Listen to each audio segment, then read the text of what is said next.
کل سے خبر گردش کر رہی ہے کہ عمران خان صاحب کو زہر سلو پوائزننگ دی جا رہی ہے. خان صاحب نے خود یہ بات اپنے وکلاء کو کہی ہے. اس میں کتنی ایک صداقت ہے اور آپ پاکستان تحریک انصاف اس میں کیا لاہ عمل اپنانا جا رہی ہے؟ دیکھیں، خان صاحب جب سے رجیم چینج ہوا ہے اس کے بعد ان کی طرف سے ایک بات بارہا کہی گئی ہے، ہر بار کہی گئی ہے کہ ان کے اوپر قاتلانہ کوشش ہو سکتی ہے، اور وزیر آباد کے اندر یہ کوشش ہوئی ہے، اور اس چیز کے امکان کو رد نہیں کیا جا سکتا کہ ان کے اوپر دوبارہ سے ایساسینیشن اٹیمپٹ نہیں ہو سکتی. اس بات کو ہم رد نہیں کر سکتے. یہ بات انہوں نے بارہا کہی ہے کہ ان کے اوپر دوبارہ سے ایساسینیشن اٹیمپٹ ہو سکتی ہے. یہ بات انہوں نے میرے ساتھ کی ہے، پچھلی گزشتہ تاریخ پہ جب تھا وہاں بھی کہی ہے، اور ہر بار یہ بات کہتے ہیں کہ جس طرح وزیر آباد کے اندر ان کے اوپر حملہ کیا گیا اس کے بعد ان کے اوپر دوبارہ یہ کوشش ہو سکتی ہے. اور جن لوگوں نے ان کو رجیم چینج کروایا ان سے کسی بھی چیز کی توقع کی جا سکتی ہے. یہ بات باہر آ گئی ہے انہوں نے. اسیسینیشن اٹیمپٹ کی وجہ کیا ہو سکتی ہے؟ آپ کو کیا لگتا ہے کہ کیوں خان صاحب حالانکہ اب اس وقت گرفتار ہی ہیں، جیل میں بھی ہیں، تو پھر کیوں انہیں ان پر حملہ کیا جا سکتا ہے؟ دیکھیں، خان صاحب کی شخصیت کے اندر ایک خاص بات ہے جو باقی پاکستانی سیاسی شخصیات کے اندر اس وقت موجود نہیں ہے. سوائے قائد اعظم کے بعد اگر میں کہوں کہ وہ جو شخصیت کا عنصر ہے صرف خان صاحب کی شخصیت کے اندر ہے کہ خان صاحب جھکتے نہیں ہیں، وہ سرنڈر نہیں کرتے، وہ کمپرومائز نہیں کرتے اپنے موقف پہ.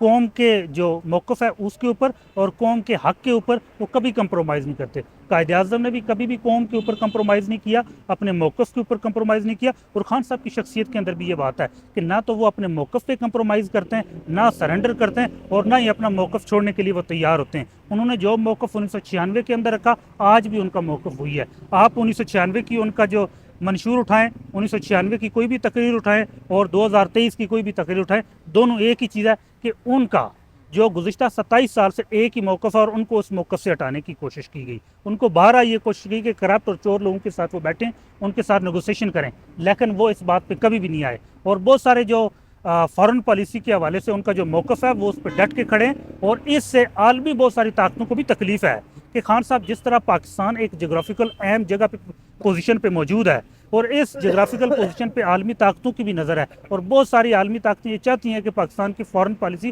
ان کے مطابق تشکیل دی جائے. لیکن خان صاحب نے ہمیشہ کہا کہ پاکستان کی فارن پالیسی نیوٹرل ہوگی، اور جب یہ نیوٹرل ہوگی تو بہت سارے جو علاقائی کھلاڑی علاقے کے اندر ریجن کے اندر کھیل کھیلنے والے جو عالمی کھلاڑی ہوتے ہیں ان کو اس سے نقصان پہنچ رہا ہے. تو یہ ان کو جھکانے کی ایک اور کوشش ہے کہ وہ کم از کم فارن پالیسی پہ اور قوم کے موقف پہ کم از کم سرنڈر کرے. یوسف خالد صاحب یہ بتائیے، وہ اس وقت جیل میں ہے، کسٹڈی میں ہے، وہاں پولیس ہے، وہاں انٹیلیجنس بھی ظاہر ہے ہوگی. سرکار کی کسٹڈی میں اگر زہر دیا جاتا ہے اور ان کو کچھ ہوتا ہے تو ڈائریکٹ الزام تو انہی کے اوپر جائے گا کیونکہ ان کی کسٹڈی میں اور کھانا بھی انہی کا کھا رہے ہیں.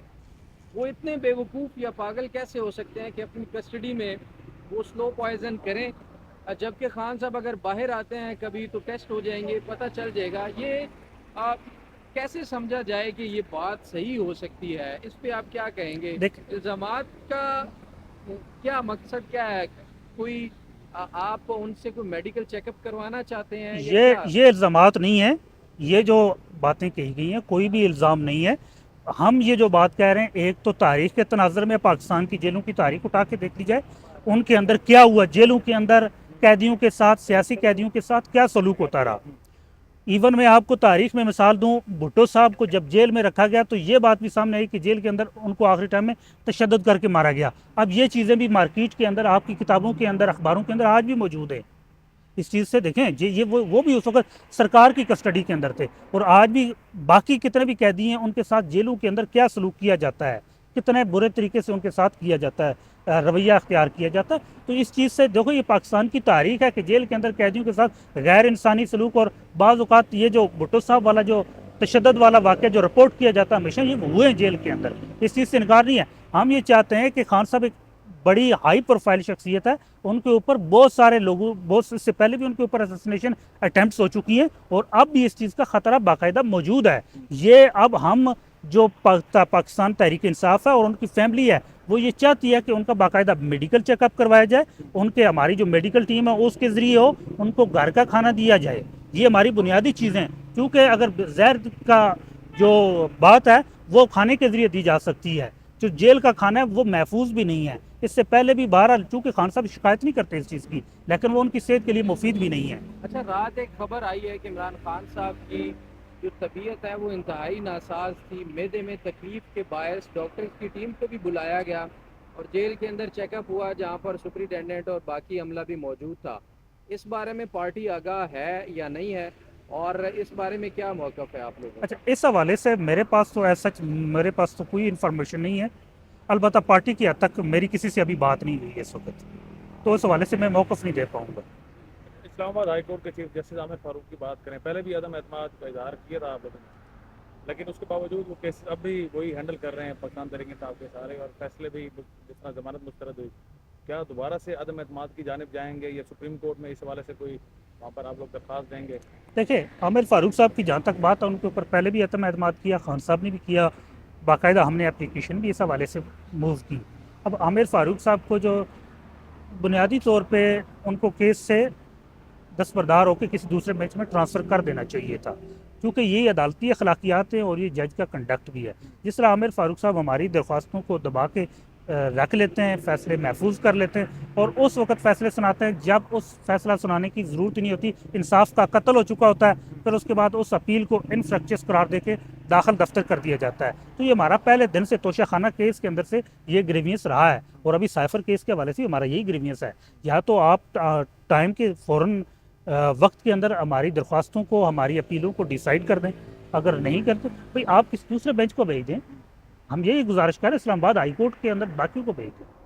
اچھا، نواز شریف کی دونوں درخواستوں پر ریلیف بھی دے دیا گیا اور انہیں کو ناقابل سماعت قرار دے کر ہٹا دی گئی ہے، اس بارے میں آپ کیا کہیں گے؟ یہ ڈسپوزیبل فیصلہ دیکھیں، یہ جو نواز شریف کا جو اسلام آباد ہائی کورٹ سے فیصلہ ہوا، یہ پاکستان کے آئین کے ساتھ، قانون کے ساتھ، جوڈیشل جو عدالتی پروسیجر ہے اس کے ساتھ، جو ضابطہ ہے فوجداری اس کے ساتھ، یہ انتہائی بھونڈا مذاق کیا گیا ہے۔ ایک شخص یہاں موجود نہیں ہے، اٹارنی کے ذریعے بیل فائل کر رہا ہے، اس کو بیل دے دی جاتی ہے۔ ہم نے جب فائل کی ہمیں نہیں دی گئی، خان صاحب زخمی حالت میں آئے۔ یہ نواز شریف کو اب جو فیصلہ ہے میرے خیال سے پاکستان کے نظام انصاف کے ساتھ اور عدلیہ کے نظام کے ساتھ سب سے بڑا مذاق ہوا ہے، اور یہ پروسیجر کا جو عدالتی پروسیجر ہے اس کا قتل ہوا ہے۔ آخری سوال ہے، آپ بشرا بیوی کے بھی وکیل ہیں اور کل بھی وہ یہاں پر پیش ہوئی تھی عدالتوں میں، احتساب عدالت میں، سیشن کورٹ میں، کبھی آپ نے آثار دیکھیں کہ پریشانی کے آثار ہوں بشرا بیوی کے چہرے پر؟ اتنے زیادہ کیسز ہیں اور ہر ہفتے ان کو چکر لگانا پڑتا ہے۔ جہاں تک بی بی صاحبہ کا تعلق ہے، چونکہ وہ نقاب میں ہوتی ہیں تو میں نے ان کی گفتگو سے، لیکن کبھی وہ محسوس نہیں ہوا کہ وہ کبھی پریشانی ہے، اور خان صاحب کا بھی ایسا ہی ہے، اور وہ جب بھی آتے ہیں انتہائی وہ پراعتماد طریقے سے آتی ہیں اور پیش ہوتی ہیں۔